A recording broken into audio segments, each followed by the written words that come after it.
Our next speaker, Vincent Leray, is the Grant Development Manager with the Recycling Partnership.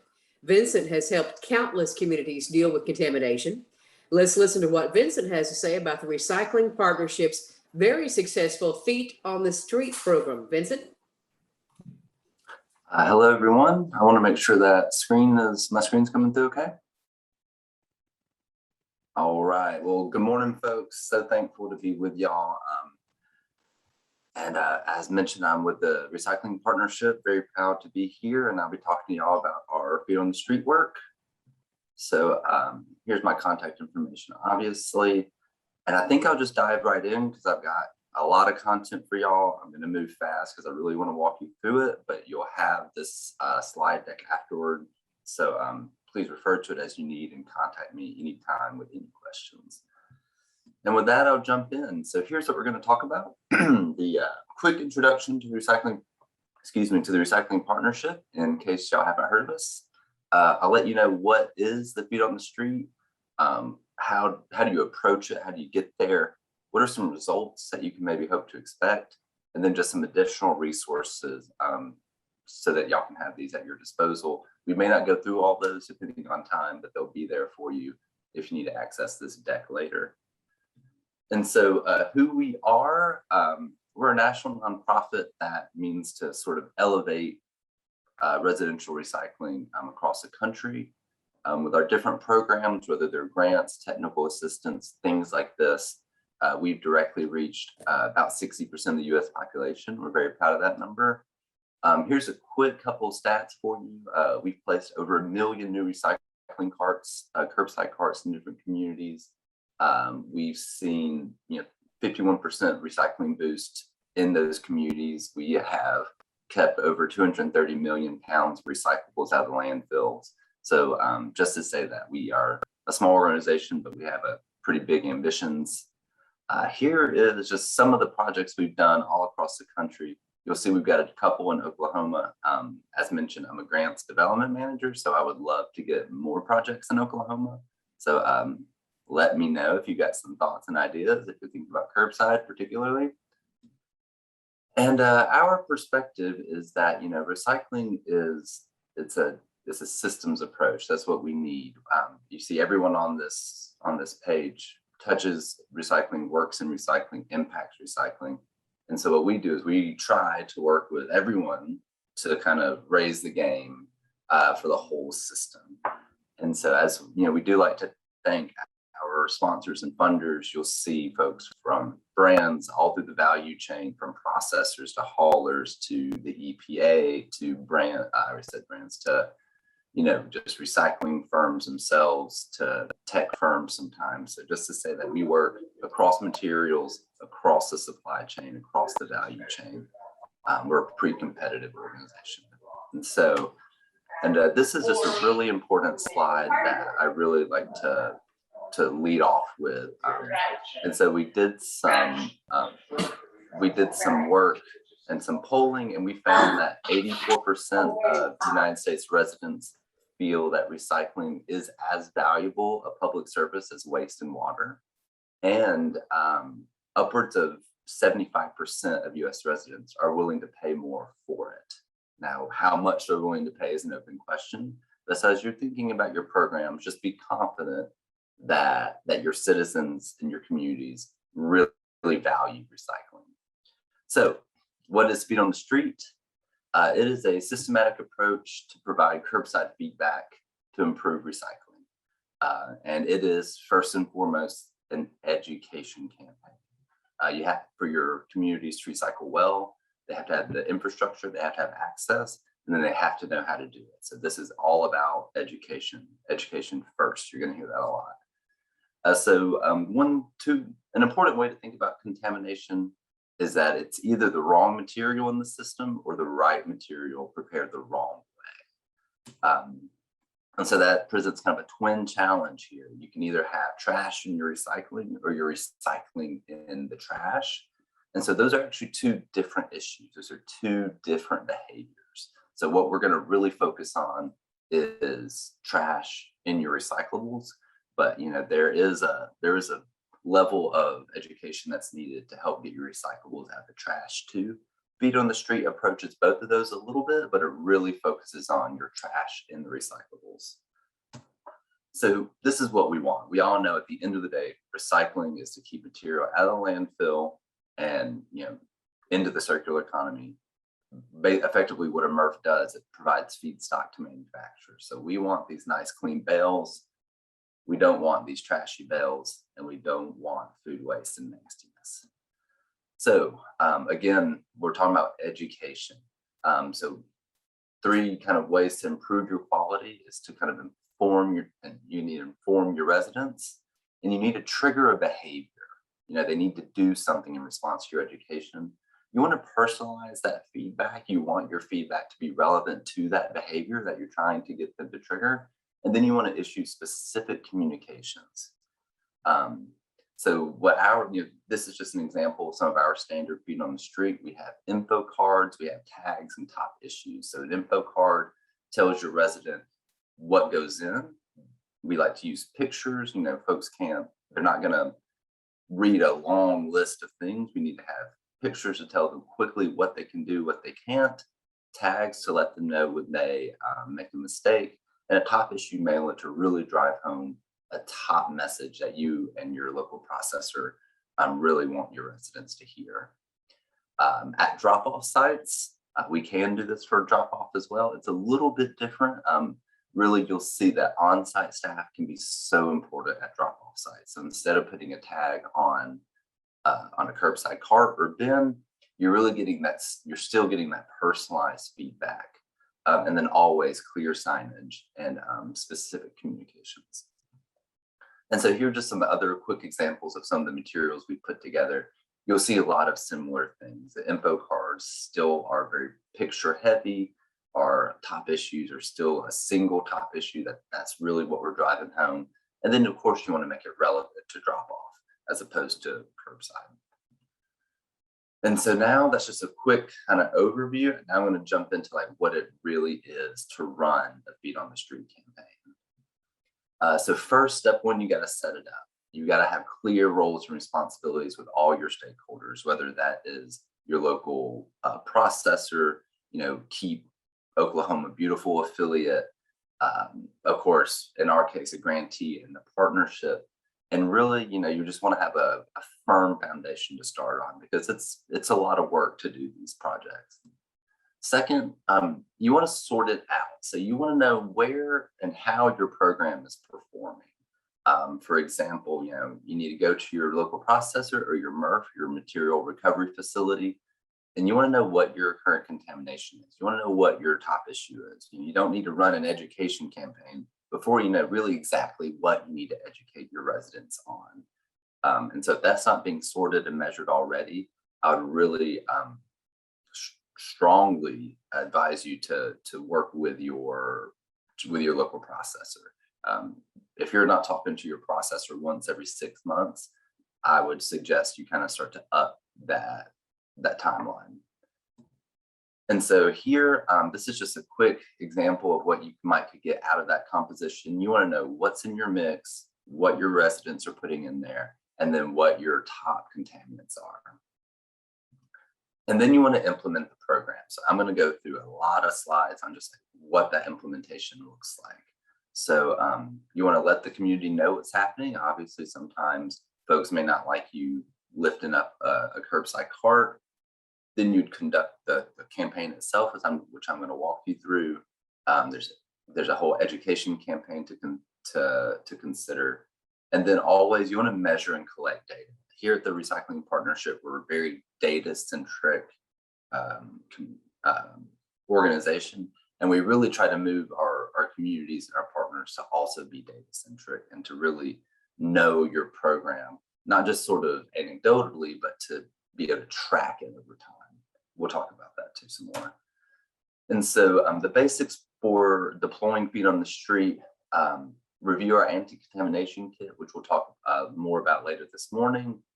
You want to determine your rejection policy. You want to get a budget and a plan for staffing. This is all that kind of internal work. Design your tags, build a team, figure out how you're going to track and what you're going to track. and then you get to it. And so a way to think of feet on the street is the actual deployment of one of our anti-contamination kits. The anti-contamination kit takes you step by step with all the resources, all the design, everything you need. And then feet on the street is you putting that into action. So this is just a quick example. We'll talk more about this later, so I'm not going to dig into it, but this is what the first page of the anti-contamination kit looks like. And anytime you see a pink word, as you start to download it and look at it, that's a link. That's a link to take you to a resource, to a file, to something like that. And so one of the first things you want to do is get a common understanding between you, your stakeholders, and your processor about what is acceptable and unacceptable. We have a Merv survey you can download off our website. Your Merv processor will fill it out, and that way you can design all of your outreach so that it's specific to what is acceptable and what can be marketed. And that should be a part of your contract as well. And then here's that same thing I just showed you, but I wanted to show it to you again, because again, this is an education campaign. First and foremost, this is all about telling your residents what can go in the bin or the cart and what cannot. So design the tags, your message you want to be clear, concise, and simple. And then there's a couple different tags you can do that I want to talk to you about, whether it's a warning, a rejection, or a thank you. A quick word about warning tags. It causes a little bit more work. You've got more tracking to do, but some communities don't want to jump straight to rejection. They want to give their residents maybe an opportunity to learn a little bit. We often promote going straight to rejection because, again, you want to impact the behavior of your residents. So if you reject on the first try, you give a tag on there, you turn your cart, and that tells your resident, your resident has to take an action to fix their behavior.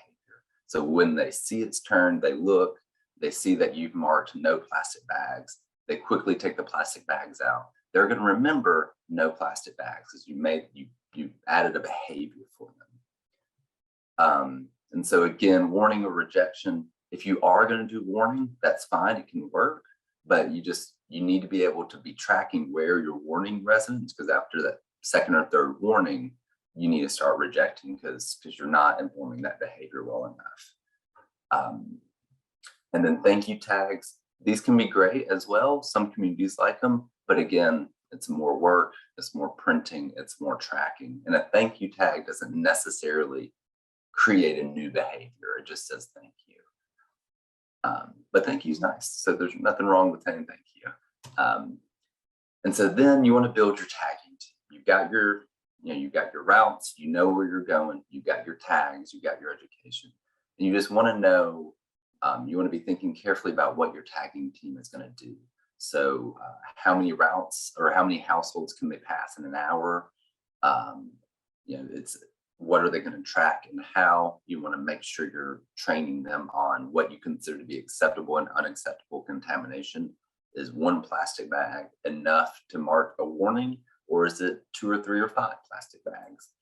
And then obviously train the team. We want you to, at least our best management practices say to hit every household 4 times, whether if it's weekly, that's every week. If it's every other week, it takes 8 weeks, but you want to hit them 4 times. And so if you're going to train them, I would anticipate going out a 5th week, one prior to your data collection, just to get the kinks out. And then always, we always stress this, particularly in this past year, 18 months of COVID, you've got to be prepared for safety. PPE, supplies, you've got to have that ready. And then there's just some other safety considerations, as y'all are probably aware, but no headphones, have an emergency protocol in place, like be wary of high traffic roadways or unpaved streets. And so safety first is always important. And then you've got to measure. You've got to know how your program is doing and then how it does after this to make the case. So I'm going to jump into this a little bit, but just to see that you want your pre-tagging sort analysis that's done with your processor. During the tagging, you want to be looking at tagging rate, set out rate, participation rate, and your different contaminants. I'm going to go through those here in just a moment. And then afterwards, you want to do another sort at your Merv. You want to be able to say, we spent X amount of dollars, we saw this change in recycling behavior, and we saw this change in contamination. You want to be able to tell that whole story, top to bottom. So things to be considering is your set out rate. That's the number of homes with recycling placed curbside at any given time. That helps you with your kind of route maintenance. How many households participate on this route? It helps you know how many households you can pack in. Your participation rate is the number of homes that put recycling out to be collected at least once a month. That gives you an idea of how your community is engaging with your program. Tagging and rejection rate lets you know how they're responding to this education. And then your contaminants, that gives you the tools needed for the future to do continued education.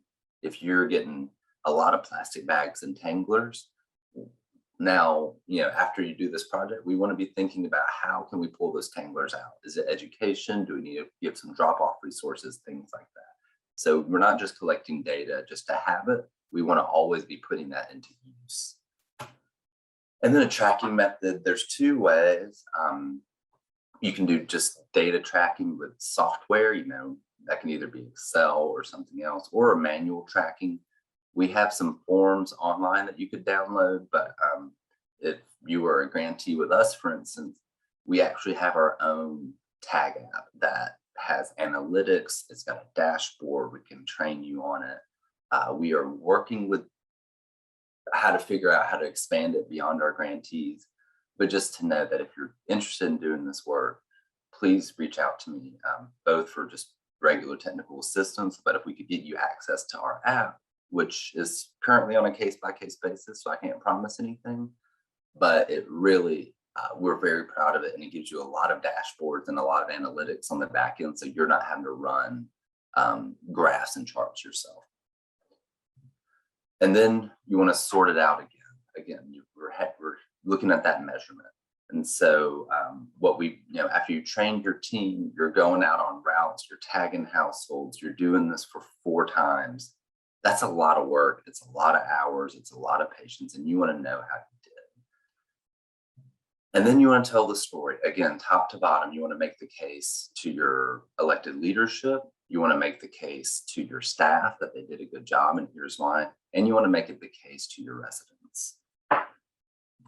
And so I want to walk y'all through a few kind of results just to let you know, hopefully, what you can expect with this work. And then, so in Atlanta, this is 2017. I'm presenting old data from Atlanta on purpose, and I'll tell you why here in just a second. Their contamination rate dropped 57%. Their capture rate, so that's actually getting more recyclables, went up 27%.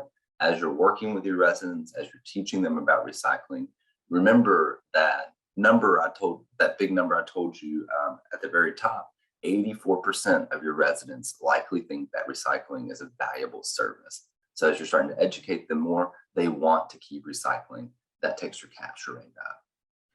And the reason I'm presenting this old data in Atlanta is that they are still doing feet on the street work 4 years later. They have invested millions of dollars into this program because they're continuing to reap the returns. Because again, it's education. It's not a one and done. This is a way to educate your residents on an ongoing basis. If your program changes, change up your design, add or take something off your info card and run it again. Here are a couple places out in Ohio, Fairfield, Akron, and Centerville, all had around a 44% reduction in contamination after this program. And you might be thinking, like, what does that look like? 44% is a big number. And so this is sort of what it looks like. You take your contamination rate, the lower your contamination, the higher your blended value. And I will say that these numbers are based on the old index pricing from recyclingmarkets.net. Current blended values are actually much higher. But as an example, as that contamination rate goes down, your blended value goes up. and you subtract the cost of your tagging program, and that's your net increase. Of course, this does not reflect cost of processing and collection, and it doesn't reflect labor or maintenance savings due to that contamination. So this is just, this is the type of work you'd want to do on just the value of the recyclables that you're moving into the stream. And so from the state of Massachusetts, we did two, Dartmouth and New Bedford are two communities very close to each other. Dartmouth wanted just to go straight to rejection, educating that resident and changing a behavior, saw a 45% tagging decrease. New Bedford did great work, wanted to educate their residents, didn't reject, and still saw a 22% tagging decrease. That's great, 22%. That's nothing to sniff at. It's not quite 45 though. And then, here's some case study out of Grand Rapids where you'll see that their tagging rate goes down. So you're tagging fewer and fewer households. But at the same time, if you'll notice, their set out rate goes way up. So more residents are setting out. And even though more residents are setting out, you're tagging fewer and fewer of them. So that's where you're getting those extra recyclables, and you're getting more recyclables, and they're still cleaner than they were before. And I did want to show you a couple of drop-off results. I'm sure out there in Oklahoma, y'all got several drop-off programs. It works the same way. You still want to run it, the timing is different. It's not quite maybe once a week as you would with running your curbside route, but you could have staff out there every Monday for a month, or every Monday, Wednesday, Thursday for a month, whatever works for your schedule. But that personalized feedback still works. Here are several communities before and after. This is with drop off. Needham saw a 50% relative decrease, like a 42% that was 40s odd percent in Rossock. And then Alpena saw what looks to be, that looks like a really close number. They already had a very low contamination rate of 10.93, and they still brought it down 10%. 10% relative is not bad, particularly for a community with only 11% contamination. And then just a few other contamination strategies specific to drop off, signage, security cameras, fencing. Those are all really great infrastructure, but that on-site staff is just so powerful. We like to do direct resident feedback. That's a person talking directly with your residents, saying hello, let them know what they got right, let them know what they got wrong. And also it's a great way to do a really cheap way to survey your residents. How do they feel about recycling? What are, would they be willing to pay more for it? What are their hurdles? Is there a convenience center or drop off close to them? So if you do have someone on site managing contamination, go ahead and give them a survey form and just see how your residents are feeling about your program. All that can get bundled into your next round of education. I have a lot of resources I'll quickly go through, but I want to leave time for questions. So we have a state of curbside report. We actually have a lot of reports that we would love for y'all to read. They're freely available to you. We have cart grant opportunities. We can help fund a cart up to $15 per household for a universal system. You can learn more about that. Those are the type of projects I mostly work on. I'd love to hear from you if you're thinking about curbside. We have a ton of online tools. We'll talk a little bit more about those this weekend. Later this morning, sorry. But I wanted them to be here for you. So if you access this deck later, social media kits, a closed Facebook group that is just for city and county recycling coordinators. So you can talk to your peers about what you need, what works, what doesn't. And then we really push this municipal measurement program to help you kind of organize your metrics and compare apples to apples when you're looking at other programs. So I know I ran through a lot. I know it was fast, but I wanted to give you all as much information as I could, and I would love to take questions or comments now if there are any. Vincent, that's some amazing stuff. I appreciate that. And for anyone Ellen reminded us in the chat that Oklahoma is Vincent, his territory with the Recycling Partnership Group. So if you want get in contact with him, of course, his information is on our program, and as with all of our presenters, and we'll have Vincent Leray in one of our breakout sessions later this morning to be able to talk. But any more questions? You can raise a hand or you can ask a question. Let's see, checking through there. Galia from Broken Arrow said that they have been doing some resources like this, and will definitely be reaching out to talk to you, Vincent. So great. We've worked with Broken Arrow before. Love that. Intrigues me because did I understand you say that, for instance, in McAllister, we only have drop off. We don't have curbside, but we're constantly working with the city of McAllister to implement that. So we could have surveys, mail outs for all the citizens to answer questions, what they think about, are they interested in curbside, and mail it back to the city, correct? Yeah, that's a great way to sort of prove to your elected officials and to the powers that be that this is a wanted service from your residents, is to ask your residents. I mean, that is a great first step, really. It's something we really push for. Interesting. Anybody else? We still have a couple minutes if you have some questions. I'm definitely going to be looking at recyclingpartnership.org without a doubt. All right, Vincent, thank you so much. I'm full of information now. Again, information, thank you, is in the program.